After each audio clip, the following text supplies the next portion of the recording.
Olá, eu sou o professor Fábio San Juan e este é o Fundamental de Natal.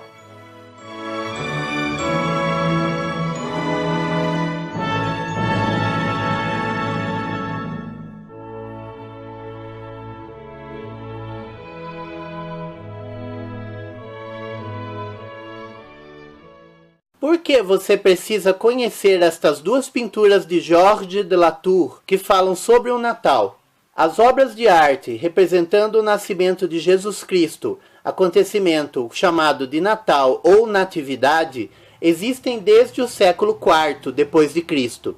Já na arte bizantina medieval, a cena do Natal tem como foco a adoração do menino Jesus. Maria, mãe de Jesus, é representada deitada, postura lógica, já que ela deu à luz e está em repouso. Essa forma de representar o Natal foi adotada na Itália. Vemos aqui dois mestres, Duccio em Siena e Giotto em Pádua, partindo da ideia bizantina com contribuições próprias. Em 1223, São Francisco de Assis desenvolve a ideia e inventa o presépio natalino, montado com atores, objetos e animais vivos em tamanho natural. O presépio populariza a cena natalina, acrescenta os elementos que conhecemos hoje e é levado para as representações em pintura e escultura. A cena do presépio é o momento da adoração do menino Jesus, o bebê recém-nascido que é a encarnação de Deus, o esperado Salvador da humanidade,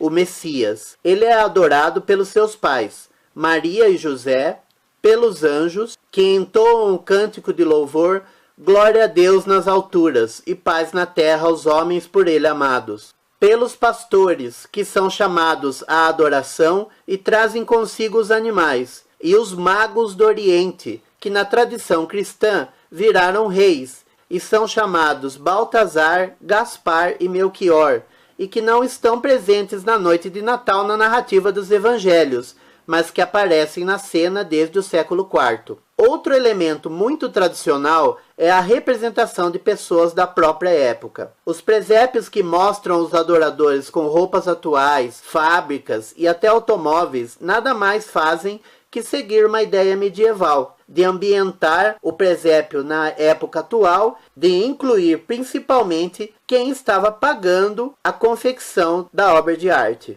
Essa inclusão também se estendia aos santos padroeiros dos doadores. Vemos, por exemplo, nesse quadro renascentista muito famoso, o retábulo Portinari, pintado pelo artista holandês Hugo van der Goes por volta de 1475, os doadores da obra, membros da família Portinari, representados juntamente com os personagens sagrados. Note que Santo Tomás de Aquino e Santo Antônio de Pádua estão presentes no painel da esquerda por serem padroeiros da família Portinari. Temos também a adoração dos Reis Magos, pintada por Sandro Botticelli, também em 1475, na qual os Reis Magos são membros da poderosa família Médici, governantes da cidade de Florença durante quase todo o Renascimento. Notem que ambos os quadros são representações muito ricas em detalhes, repletas de personagens. A maestria dos pintores é admirada pela sua capacidade em retratar esses detalhes com realismo, no jogo de transformarmos as manchas de tinta em seres reconhecíveis. Os dois quadros do pintor francês Georges de Latour, realizados por volta de 1648, portanto quase 100 anos depois do Renascimento, são o oposto dessa mentalidade. Percebemos somente os elementos mínimos para dizermos que cena é, ou nem isso. O quadro chamado de O Recém-Nascido é uma natividade na qual temos somente as duas mulheres e o menino. A pintura pode ser uma cena de uma mãe com seu bebê.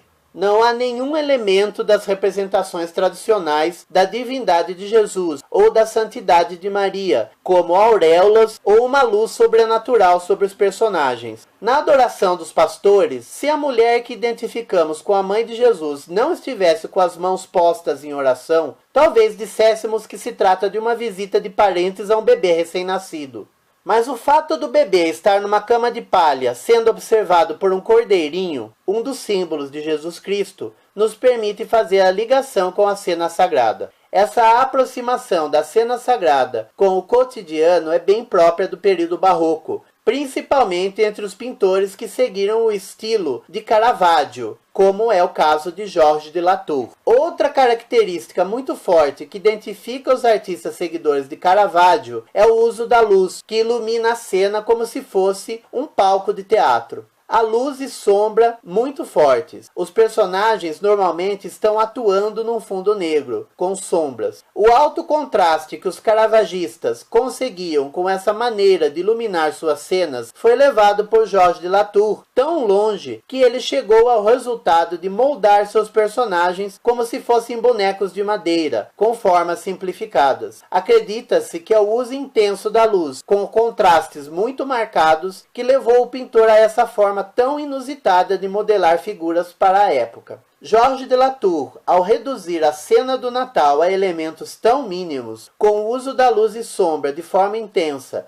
usando uma paleta de vermelhos, amarelos e marrons quentes, convida o espectador a fazer parte de uma cena íntima, ao invés de tomarmos parte numa adoração pública numa multidão, como são as natividades do Renascimento. É como se fizéssemos uma visita pessoal à Sagrada Família. Na adoração dos pastores, José, o pai adotivo de Jesus, é identificado com a figura que está de costas, representado como um senhor idoso. Note que ele segura a vela e ilumina o bebê. Na Natividade Menor, a outra figura feminina, além da mãe, pode ser a parteira, figura que aparece em algumas representações mais antigas do presépio. Num dos espaços, somos convidados a nos juntar aos pastores, que também foram convidados por um anjo a adorar o Salvador recém-nascido. Apesar disso, o conjunto conserva a interioridade, o silêncio.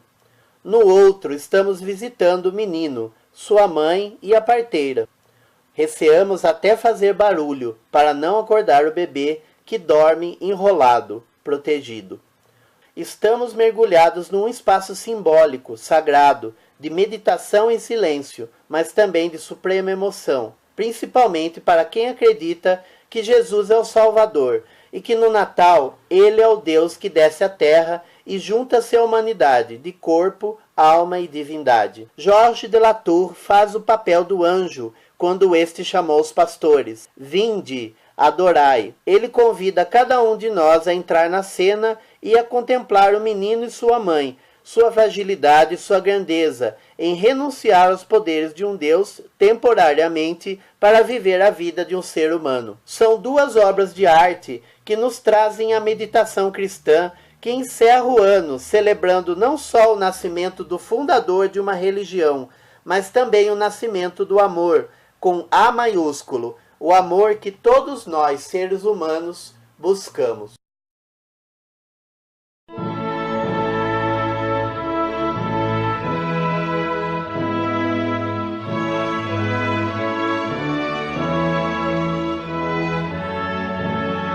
Muito obrigado pela sua audiência e um Feliz Natal para você e a sua família.